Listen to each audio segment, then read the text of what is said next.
Առաջին տարբերակը բավականին ակնհայտ է եւ ես չեմ զարմացնի, եթե ասեմ, որ կարող է Գերմանիա տեղափոխվել եւ մշտական բնակություն հաստատել ամուսնանալով Գերմանիայի քաղաքացու հետ։ Ընդ որում, այսպես ահա, գործընթացը տեղի ունենում ձեր ապագա կինը կամ ամուսինը պետք է գա Հայաստան, դուք պետք է Հայաստանում ձեր ամուսնությունը կնքեք, ընդ որում Հայաստանում շատ հեշտացված կարգով այդ ամեն ինչը տեղի է ունենում, ընդ որում հետո պետք է հավաքի ձեր ապագա ամուսինը կամ կինը բոլոր ձեր փաստաթղթերը եւ գա Գերմանիա եւ այստեղի շտանդեսամտի հետ արդեն մենակ իրականացնի այդ ողջ գործընթացը։ Շտանդեսամտս մեր ստեղի ԶԱԳՍ-ն է։ Ես խորհուրդ կտամ այդ մարդկանց, ովքեր որ որոշել են ամուսնության նպատակով գալ, ուշադիր լինել, շտանդեսամտին մի 7 անգամ հարցնել, թե ինչ փաստաթղթեր են պետք, որովհետեւ հետագայում կարող են հարցեր առաջանալ։ Օրինակի համար, եթե ձեր ծննդյան վկայականը դեռևս ԽՍՀՄ նմուշի է, ապա ուշադիր եղեք, պետք է արտադրության նախարարության միջոցով նոր օրինակը վերցնեք Հայաստանի Հանրապետության, որովհետև ԽՍՀՄ նմուշի ցանկացած փաստաթուղթ վավեր չէ, որովհետև նման պետություն գոյություն չունի, մինչև որ գերմանական կողմը ուղարկի բոլոր փաստաթղթերը, համաձայնություն տա եւ վերջի վերջո դուք անցնեք հարցազրույց Հայաստանում Գերմանիայի դեսպանատանը։ Այդ ընթացքը կարող է բավական երկար տևել, ես լսել եմ 6-ից մինչև 1 տարի եւ ասեմ դրանով ամեն ինչ չի սահմանափակվում, հարցազրույցի ժամանակ ձեզնից կարող են պահանջել փաստեր, որ դուք այդ մարդու հետ սիրեցյալներ եք եղել, որ միասին հանդիպել եք, որ դուք եղել եք որպես զույգ, նկարներ, նամակագրություն, ինչ որ հետաքրքիր վիդեոներ, փաստարկներ, հա։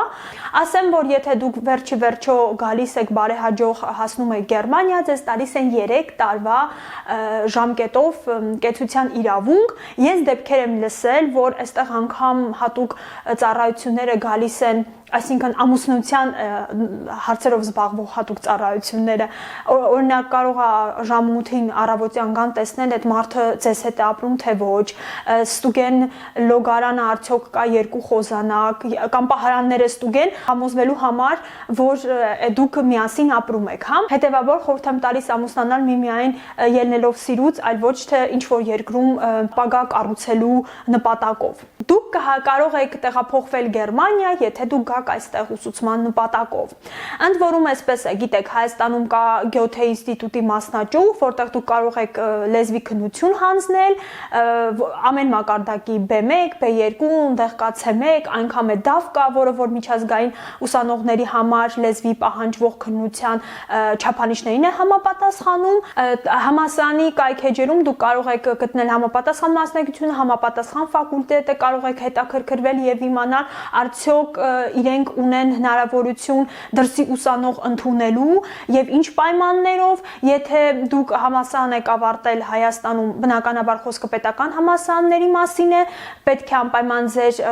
փաստաթուղթը, դիպլոմը Գերմանիայում նաեւ ճանաչվի, բայց կարևոր խորհուրդ է իմ կողմից մասնագիտություն ընտրելուց ես խորհուրդ կտամ ձեզ ընտրել ավելի կոնկրետ մասնագիտություններ, եթե դուք ուզում եք հետագայում մնալ Գերմանիայում, որովհետեւ արտասահմանցի ուսանողները հիմնականում սովորում են սոցիոլոգիա, քաղաքագիտություն,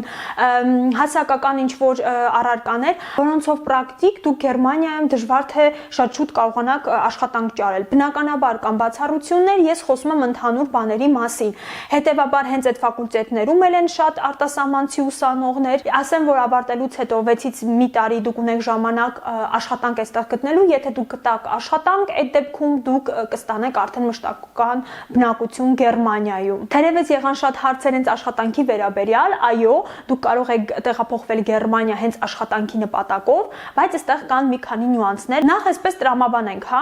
ինչու գերմանացի գործատուն պետք է հենց վարձի մի աշխատող, ով որ գտնում է 3000 կիլոմետր այն կողմ, մի երկրից, որը որ Եվրամիության տարածքի մեջ չի մտնում, հետևաբար աշխատանքի ընդունելու գործընթացը մի քիչ ավելի բարդացված է, եւ ինչու հենց ձեզ, եթե նա կարող է մի հայտարարությամբ իր գլխին հավաքել 200 ցանկացողների, ովքեր որ չունեն լեզվի խնդիր, մշակույթի հետ կապված ոչ մի հարց տեսականորեն չի կարող առաջանալ, հենց ինչու դուք։ Պարզ կարող է միայն պատասխան լինել, եթե դուք այդ ոլորտի շատ նեղ եւ փայլուն մասնագետ եք։ Փայլուն մարդիկ կարող են գործ ճարել, եթե իրենք IT ոլորտի ինչ որ մասնագետ են, եւ բնականաբար, եթե դուք IT-ով եք զբաղվում, այդ դեպքում ձեզ գերմաներենի փայլուն իմացություն բնականաբար պետք չի, հետեւաբար դուք էլի մրցունակ եք տարբեր առումներով։ Բնականաբար, եթե դուք որոշել եք գալ Գերմանիա եւ հենց Գերմանիայից գտնել գործատու եւ գալ այստեղ, պետք է հաշվի առնել շատ բաներ եւ պետք է հաշվի առնել, որ շատ բաներում դուք կարող եք զիջել։ Օրինակի համար, հա, ոչ մի դեսպանատուն չի տա վիզա պարզապես փորձաշրջանի համար։ Դուք պետք է ունենաք հստակ աշխատանքային պայմանագիր, ընդ որում այդ պայմանագիրը պետք է լինի 1 տարուց ավել։ Եվ բնականաբար գերմանացի գործատուի համար բավականին դժվար կլինի միանգամից գործի վերցնել մի մարդու, ով որ թեկուզ անգամ փորձաշրջան անցնելու հնարավորություն չունի եւ մի շարք այլ խնդիրներ։ Բայց կան նաեւ որոշակի բացառություններ։ Օրինակ ես ձեզ բերեմ Մեքսիկայի օրինակը, որտեղ հրաշալի պրակտիկա են որդեգրել։ Տեսեք, մեքսիկական որոշ քաղաքներում բացել են կենտրոններ, ուսուցման կենտրոններ, որոնք պայմանագիր ունեն գերմանական մի քանի հիվանդանոցների հետ եւ այնտեղ պատրաստում են կադրեր։ Մարդիկ, ովքեր կաշխատեն բուժքույր եղբայր Գերմանիայում կամ էլ հիվանդների խնամակալ։ Ես դրա մասին մի հրաշալի ռեպորտաժ եմ տեսել եւ այնտեղ բացի լեզվի ուսուցումից, բացի որակական որոշակի մասնագիտական հմտություններ ավելի վերապատրաստվելուց, նաեւ ուսումնասիրում են գերմանական մշակույթը, որովհետեւ աշխատանքային հարաբերությունները Գերմանիայում լրիվ այլ են, Մեքսիկայում ենթադրաբար լրիվ այլ են։ Ես անձամբ շատ եմ լսել, որ Գերմանիայում կա բուժքույրերի եւ խնամակալների կարիք, բայց չգիտեմ թե որքանով կարող է արդյունավետ լինել, եթե դուք լինելով օրինակ բուժքույր կամ խնամակալ, դուք ինքներդ նամակ գրեք եւ անհատի միջոցով փորձեք այստեղ աշխատանք ճարել, չգիտեմ որքանով արդյունավետ կլինի, որովհետեւ ասացի ձեզ նույն հաջողությամբ այնտեղ ուսուցման դասընթացներ են անում եւ արդեն վստահում են, որ իրենց պատրաստած կադրը կարող է այնտեղ իր պարտականությունները նորմալ կատարել։ Հայաստանում ինչքանով որ գիտեմ, չկան նման ծառայություններ, նման ուսուցման կենտրոններ, եթե դուք այդ մասին գիտեք, ապա անպայման կիսվեք այդ մասին, շատ հետաքրքիր կլինի իմանալ։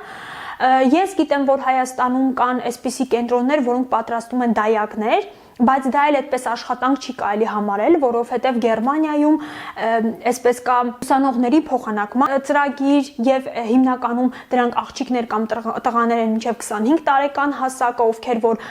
օրինակ հիմնականում, հա, գերմաներեն են սովորել, խնդիր ունեն լեզվի կրողների հետ լեզուն ավելի բացելու, հետեւաբար կարող են այստեղ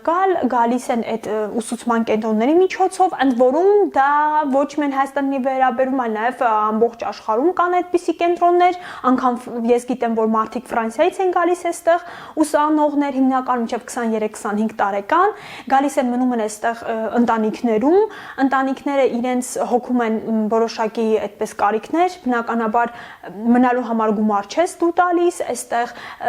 ինչ որ ժամեր կան հատուկ, որ պետք է երեխային նայես եւ քեզ տալիս են գրպանի գումար եւ նաեւ եթե դու ունես ցանկություն, տալիս են նաեւ հովանավորում են նաեւ քո գերմաներենի որոշակի այդ մակարդակի ուսուցումը։ Դու կարող ես պայմանագիրը երկարացնել եւ դա էլ մի քիչ ավելի բախտի հարց է, որովհետեւ ես շատ եմ լսել, որ շատ խիստ են ծնողները, քննադատաբար են վերաբերվում ծխողների նկատմամբ, եթե դու անգամ բնականաբար երեխայի մոտ չես ծխում, առանձին ծխում գալիս ես, մայրը վրթովում է, որ այդ հոտը կարող է երեխան զգալ եւ երեխայի համար վտանգավոր լինել։ Առանձին ես ներկայացնելու եմ վիդեո, թե ինչպես են Գերմանիայում դաստիարակում երեխաներին եւ կարծում եմ, որ ձեզ համար շատ բացահայտումներ կլինեն, որովհետև շատ ավելի խիստ են, քան թե օրինակ մեզ մոտ եւ այդ խստությունը ծեծ ու ջարդը չի բնականաբար ինչ օրենքով արգելվում է, այլ այդ սահմանափակումներն են, այդ հստակ երեխայի պարտականությունների, իրավունքների այդ գիտակցումը, առանձին դրա մասին վիդեո կլինի։ Ես մի այդ դայակների հետ կապված մի ռեպորտաժ եմ տեսել մոտ 2 տարի առաջ, որ բողոքում էին, կարծեմ եկել էին Թայլանդից այդ աղջիկները, բողոքում էին, որ տանտերը բացի երեխաներ պահելուց նաև ինչ-որ տնային պարտականություններ է նաև իր վրա դրել, ինչը ըստ պայմանագրի արգելվում է եւ պետք է հստակ այդ պայմանագրով առաջնորդվել։ Իմ ընկերուհիներից մեկը այդպես արել է շատ ավելի շուտ, մի 3-4 տարի առաջ եւ նա մինչեւ հիմա շատ լավ հարաբերությունների հետ է այդպես ասած ընտանիքի հետ, հյուրընկալող ընտանիքի հետ եւ անգամ ինքը 2-3 տարի մնաց այստեղ։ Հաջորդ տարբերակը դուք կարող եք Գերմանիա տեղափոխվել, եթե հայցում եք ապաստան, քաղաքական ապաստան, տնտեսական ապաստան, այդ մասին կլինի իմ հաջորդ վիդեոն, հենց անմիջապես այս վիդեոից հետո, դրա համար մի մոռացեք բաժանորդագրվել ստեղ մեր զանգակին, որպեսզի բայց չթողնեք նաեւ այդ վիդեոն։ Ես կխոսեմ թվերի մասին, վիճակագրության մասին, ինչպիսի իրավիճակ է հիմա փախստականների հետ կապված եւ անպայման կպատմեմ եւ կներկայացնեմ թվերով, թե քանի հայ է մերժվել, քանի հայ է արտաքսվել եւ առհասարակ քանի Հայաստանի Հանրապետության քաղաքացի է ստացել Գերմանիայում ապաստան։